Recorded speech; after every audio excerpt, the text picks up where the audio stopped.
Hi అండి, welcome to my channel Paru's passion. మనం ఈరోజు మంచి హెల్దీ రెసిపీస్ తయారు చేసుకోబోతున్నామండి. అది ఎలా చేసుకోవాలో వీడియోలో చూసేయండి. ఇప్పుడైతే మార్నింగ్ 7 అయిపోయింది. సో నేను ఇలా బయటకు వచ్చేసి కొంచెం చెట్లను చూస్తున్నాను.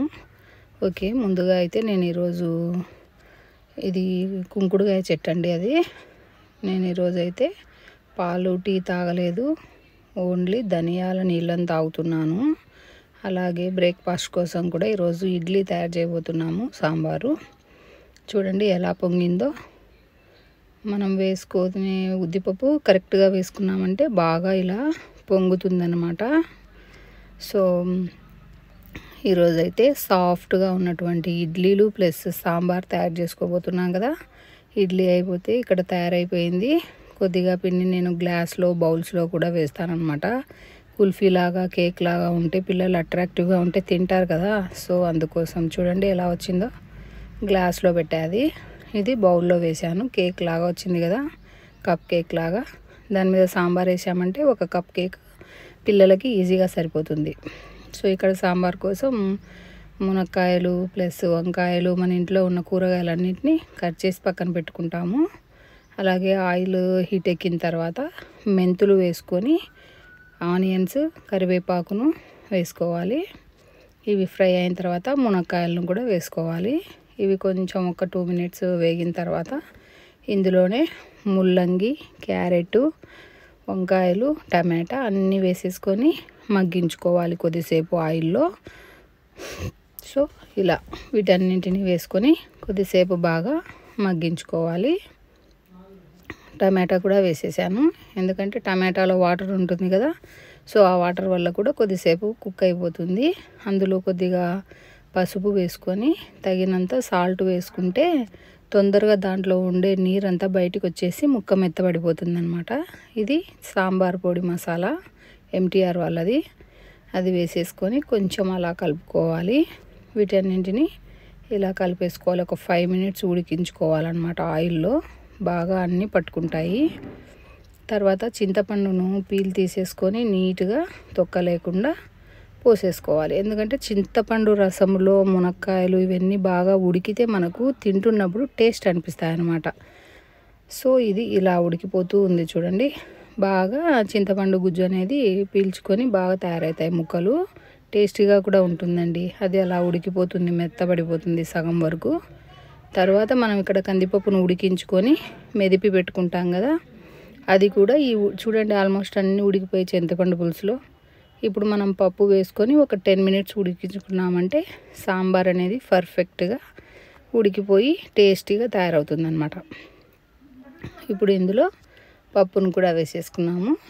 వీటన్నింటినీ ఒక 10 minutes ఉడికించామంటే సాంబారు ఇడ్లీ సూపర్ టేస్ట్ అన్నమాట. పిల్లలు కూడా తిని వెళ్తారు. ఇది చూడండి కుల్ఫీ ఇడ్లీ ఎంత బాగా వచ్చిందో.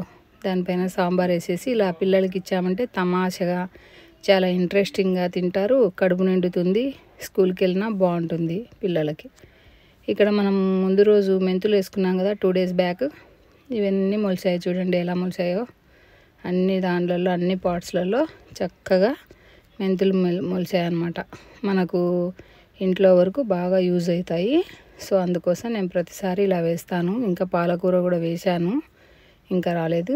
ఇది మనం బ్లూ బటర్ఫ్లై ఫ్లవర్స్ అంటాం కదా, శంకు పువ్వులది అనమాట. అలా 2 కర్రలు పెట్టేశాను, బాగా అల్లుకుంటుంది. ఇది మా చిన్న టెర్రస్ గార్డెన్ అనమాట. ఈరోజు మనము అంజీర్ పండుతో ఎండిన వాటితో పాయసాన్ని తయారు చేసుకోబోతున్నామండి.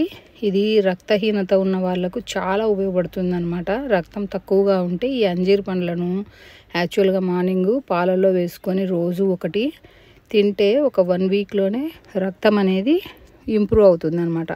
సో ఇది ఇలా పాయసంలాగా చేసామంటే పిల్లలు ఇంకా ఇంట్రెస్ట్గా తింటారు. పెద్దలు ఎవరైనా తినొచ్చు. ఇది బెల్లము, అంజీర్ పండు, జీడిపప్పు, నెయ్యిని మాత్రమే యూజ్ చేస్తాం అన్నమాట. వీటిని ఒక చిన్న గ్లాస్ వాటర్ వేసేసి ఇలా ఉడికించుకోవాలి దగ్గర పడే వరకు. ఉడికిన తర్వాత ఇలా బౌల్లో తీసి పక్కన ఉంచుకోవాలి. ఇప్పుడు కొద్దిగా వాటర్ ఉన్నాయి కదండి, ఇందులోనే మనము ఇలా దంచి పెట్టుకున్నటువంటి బెల్లాన్ని వేసుకోవాలి. ఇది ఆ వాటర్ సరిపోతుంది కరిగేలోపు, లేదంటే కొంచెం యాడ్ చేసుకోవచ్చు వాటర్ను. ఈ బెల్లం అనేది నీట్గా బాగా కరిగిపోతుంది అనమాట. నేను కూడా కొంచెం వాటర్ యాడ్ చేశాను. మనకు తీగ పాకం ఆ పాకం అని ఏం అవసరం లేదు, బాగా కరిగిపోయి మరిగితే సరిపోతుంది అనమాట.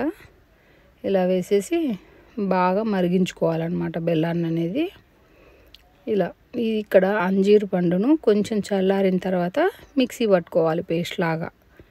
ఈ అంజీరు పండునంతా ఇలా పేస్ట్ లాగా తయారు చేసి పక్కన పెట్టుకోవాలి. ఇక్కడ మనకు బెల్లం అనేది బాగా మరిగిపోయింది చూడండి.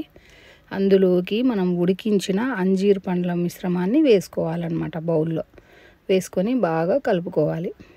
ఇప్పటి వరకు మనము అంజీరు ఉడికినటువంటి బెల్లం పాకం ఈ రెండే వేసాము. చూడండి ఎలా మెల్ట్ అయిపోతుందో, రెండు కలిసిపోయి బాగా దగ్గర పడాలన్నమాట. మనకి ఇలా చిక్కబడాలి. అప్పుడు వాటర్ కంటెంట్ అంతా పోయిందంటే మనం బయట పెట్టుకున్న 1 or 2 months తినొచ్చు. ఇది రోజు పిల్లలు పెద్దలు 1 స్పూన్ తిన్నామంటే సరిపోతుంది. చూడండి ఎంత బాగా ఉడికిపోయిందో, వాటర్ కంటెంటే లేదు. ఇది ఇంకా కొద్దిసేపటికి ఇంకా పీల్చుకుంటుంది అనమాట. ఇందులోకి మనం తాలింపు కొంచెం బాగుంటుంది కదా అని చెప్పి నెయ్యిని, జీడిపప్పును యాడ్ చేస్తున్నాను అనమాట. నెయ్యి ఒక 2-3 స్పూన్స్ యాడ్ చేసుకుంటున్నా, ఎక్కువ అది కూడా ఏం యూజ్ చేయడం లేదు. ఇలా జీడిపప్పు రెడ్ కలర్లో ఫ్రై అయిపోతుంది. అలాగే పాయసం కూడా టేస్టీగా ఉంటుంది కదా. పిల్లలు మార్నింగ్ టైంలో 1 స్పూన్ తినేసి స్కూల్కి వెళ్తే వాళ్ళకు మంచి బూస్టింగ్గా ఉంటుంది అనమాట టిఫిన్ తిన్న తర్వాత. సో అందుకోసం మీరు కూడా తప్పకుండా ట్రై చేయండి. ఇలా మనము నెయ్యిలో ఈ జీడిపప్పునంతా బాగా గోల్డెన్ రెడ్ కలర్ వచ్చే వరకు వేయించుకొని ఈ పాయసంలో వేసేసుకోవాలి. చాలా ఈజీగా చేసుకోవచ్చండి. మనం ముందే ఆఫ్టర్నూన్ టైంలో అలా ప్రిపేర్ చేసి పెట్టామంటే 1 month వరకు మనకు టెన్షన్ ఉండదు. ఒక 1/2 kg చేసామంటే. ఇలా చేసి పెట్టుకున్నది గాజు బౌల్లో ఇలా పెట్టేసుకోవాలి. బయటనే పెట్టేసుకోవచ్చండి, మనకేం పాడవ్వదు. సో తప్పకుండా మీరు కూడా ట్రై చేయండి. ఈవినింగ్ అయితే పిల్లల కోసం నేను స్కూల్ నుంచి వచ్చిన తర్వాత హోమ్ మేడ్ పిజ్జా అనమాట. బేస్లో ఒక్కటి బయట తెచ్చుకున్నాను. ఇది కూడా చేసుకోవచ్చు. సో మనము పిజ్జా చేసుకోవడానికి ముందుగా నేను డబల్ లేయర్ చేయాలనుకుంటున్నాను కాబట్టి హాఫ్ కట్ చేశాను అనమాట.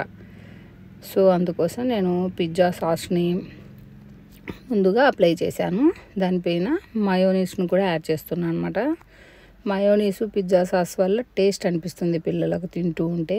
అలాగే సన్నగా పొడుగ్గా తరిగిన క్యాప్సికమ్ ముక్కలు, ఆనియన్ ముక్కలు, ఇంకా వెజిటబుల్స్ ఉంటాయి కూడా, క్యారెట్ అన్నీ వేసుకోవచ్చు. బట్ పిల్లలు కొన్ని తింటారు, కొన్ని తినరు కదా. సో అందుకోసం అలాంటివి అనమాట. ఇవి చీజ్ బైట్స్ అనమాట.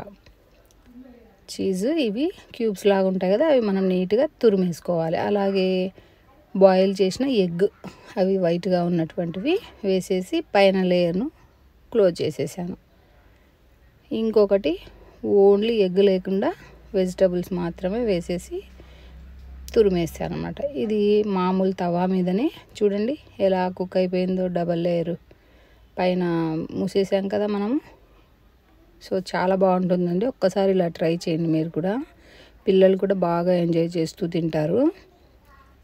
ఆ బయట తెచ్చే పిజ్జాల కంటే ఇవి చాలా బెస్ట్. మనం ఇంట్లో ఉన్న హోమ్ మేడ్ పిజ్జాస్ చాలా బాగుంటాయి కూడా మనం చేసినవి కాబట్టి.